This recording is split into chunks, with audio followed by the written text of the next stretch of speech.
제자 게로가 귀신을 섬기는 방법에 대해서 물었다. 공자가 대답했다. 내가 아직 사람 섬기는 방법도 모르는데 어찌 귀신 섬기는 방법을 알겠는가? 그러자 게로가 다시 물었다. 감히 죽음에 대해서 선생님께 여쭙습니다. 공자가 대답했다. 아직 삶이 무엇인지도 모르는데 어찌 내가 죽음에 대해서 알겠는가? 노나라 사람이 장부라는 창고를 새로 건축하자 민자건이 말했다. 옛 방식을 따르는 게 어떻겠는가? 꼭 새로 고쳐 지어야만 하는가? 그 이야기를 듣고 공자가 말했다. 저 사람이 대체로 말이 없는데 말을 하면 반드시 도리에 맞는다.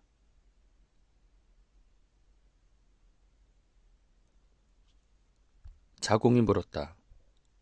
자장과 자로 중 누가 더 현명합니까? 공자가 대답했다. 자장은 넘치고 자로는 미치지 못한다. 그러면 자장이 더 낫습니까? 공자가 대답했다. 넘침은 미치지 못하는 것과 같다. 자장이 선한 사람의 도에 대해 묻자 공자가 말했다. 성인의 자취를 밟지 않으면 성인의 경지에 들어갈 수 없다.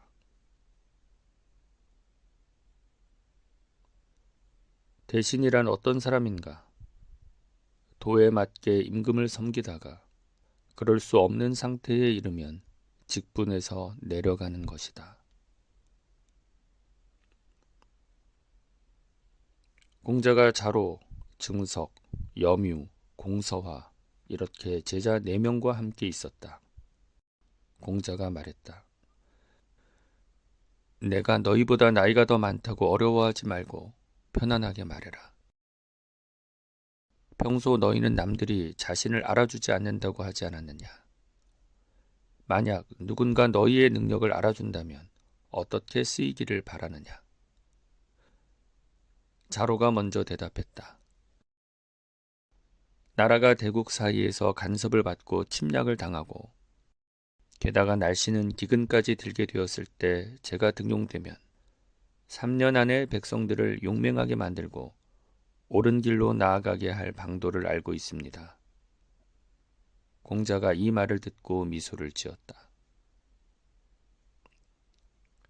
염유야, 너는 어떻게 하겠느냐? 염유가 대답했다. 저는 면적이 50리에서 70리 정도 되는 작은 나라를 다스리고 싶습니다. 그렇게 되면 3년 안에 백성들이 만족하며 살게 할 수 있습니다. 다만 나라와 백성이 예와 악을 갖추는 것은 제 능력으로는 부족하여 군자가 오기를 기다리겠습니다.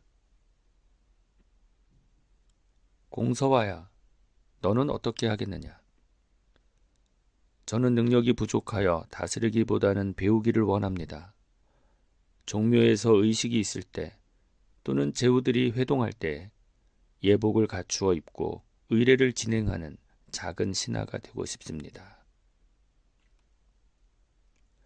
증서가 너는 어떻게 하겠느냐? 증석이 잡고 있던 비파를 바닥에 내려놓고 대답하였다. 저는 세 사람과는 뜻이 다릅니다. 공자가 말했다.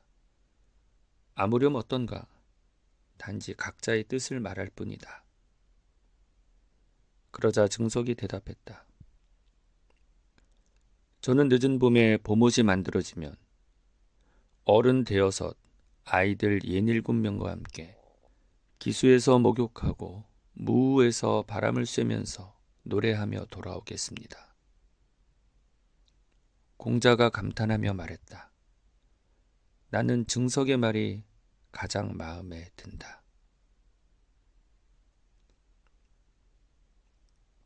안연이 어지린 자에 대해서 물었다. 공자가 대답했다. 극기복례, 즉 자기를 극복하고 예로 돌아가는 것이 인이다. 매일 극기복례하면 천하가 인으로 돌아간다. 인을 실천하는 것이 자신에게 달려있지 남에게 달려있겠느냐. 안연이 말했다.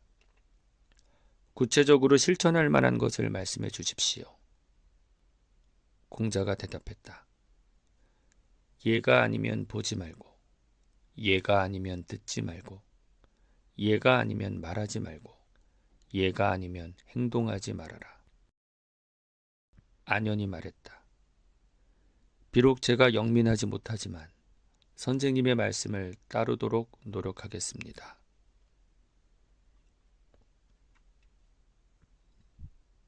중궁이 어지린에 대해서 물었다. 공자가 대답했다. 문을 나가서 사람을 만날 때는 큰 손님을 뵌 듯하고 사람에게 일을 시킬 때는 큰 제사를 받들듯이 하고 또 자기가 하고 싶지 않은 것을 남에게 시키지 말아라.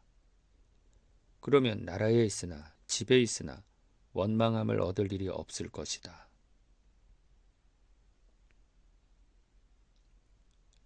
사마우가 어지린에 대해 물었다. 공자가 대답했다. 인이란 말을 할 때 함부로 하지 않는 것이다. 사마우가 다시 물었다. 그렇게 하면 인하다고 할 수 있습니까? 공자가 대답했다. 이것은 실천하기 어려운 일이네.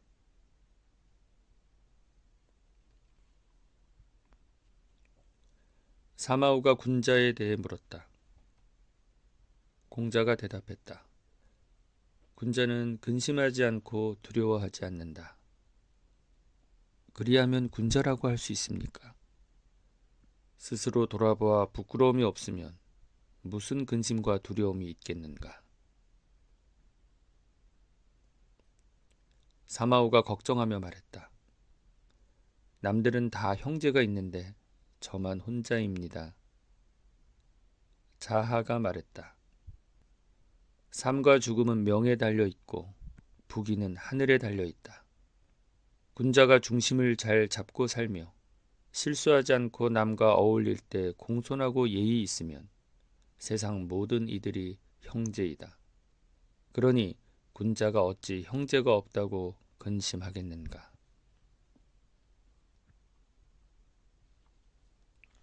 자공이 정치에 대해 묻자 공자가 답했다. 정치란 먹을 것이 풍족하고 병사와 무기가 풍족하게 하는 것이다. 그리고 백성이 믿고 따르게 하는 것이다. 부득이 하나를 버려야 한다면 셋 중 무엇입니까? 병력을 버려야 한다. 또 하나를 버려야 한다면 둘 가운데 무엇입니까? 차라리 먹을 것을 버려야 한다. 예로부터 지금까지 언제나 죽음은 있었다. 하지만 백성에게 신뢰를 얻지 못하면 정치가 바로 설 수가 없다. 극자성이라는 사람이 말했다. 군자는 본질을 중요시할 뿐이다. 형식이 뭐가 중요하겠는가? 그러자 자공이 말했다. 애석하구나.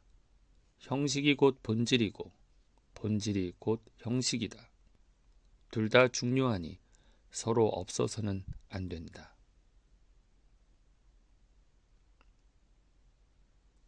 재경공이 공자에게 정치에 대해서 물었다. 공자가 대답했다. 정치란 임금은 임금답고 신하는 신하답고 부모는 부모답고 자녀는 자녀답게 하는 것이다.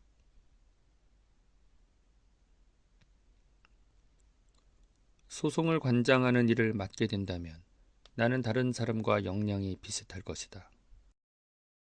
다만 내가 꼭 하고 싶은 것은 소송이 없는 세상을 만드는 것이다. 군자는 남의 아름다움은 이루어주고 남의 악은 이루어주지 않는다. 하지만 소인은 그 반대다. 소인은 남의 악은 이루어주고 남의 아름다움은 이루어주지 않는다. 개강자가 정치에 대해 묻자 공자가 답했다. 정치란 바르게 하는 것이다. 그대가 바름으로 이끌면 누가 감히 바르지 않겠는가. 개강자가 정치에 대해서 물었다. 만약 무도한 자를 죽여서 사람들로 하여금 도가 있는 곳에 나아가게 하는 것은 어떻습니까? 공자가 대답했다. 어떻게 살생을 해서 정치를 하려 하는가? 그대가 선하고자 하면 백성도 선해진다. 군자의 덕은 바람과 같고 소인의 덕은 풀과 같다. 풀 위로 바람이 불면 풀은 반드시 눕는다.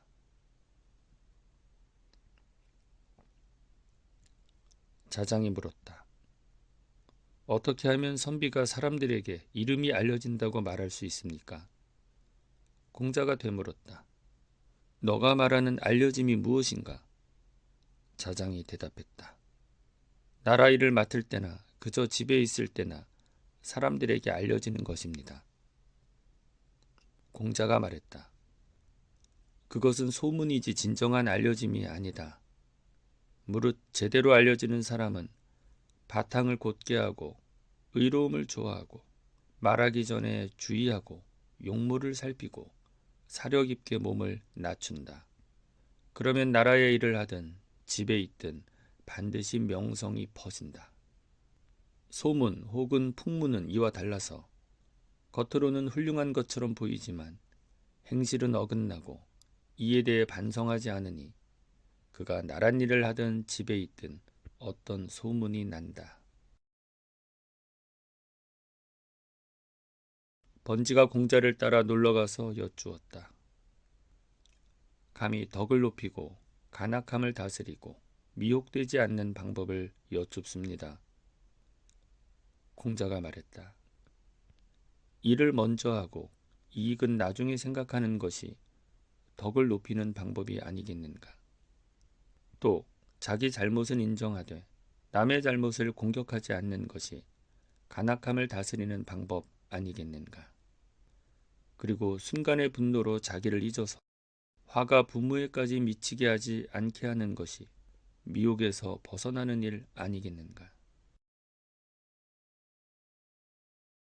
번지가 인을 묻자 공자가 대답했다. 사람을 사랑하는 것이다. 이번에는 지, 즉 알을 묻자 공자가 대답했다. 사람을 아는 것이다. 번지가 그 뜻을 깨닫지 못하자 공자가 말했다. 정직한 사람을 쓰고 부정한 사람을 버리면 부정한 사람도 정직하게 만들 수 있다. 자공이 친구의 조언에 대해서 묻자 공자가 대답했다. 친구에게 충심으로 조언하고 잘 이끌되 잘 안 되면 그쳐야 한다. 스스로 욕보이면서까지는 아니다.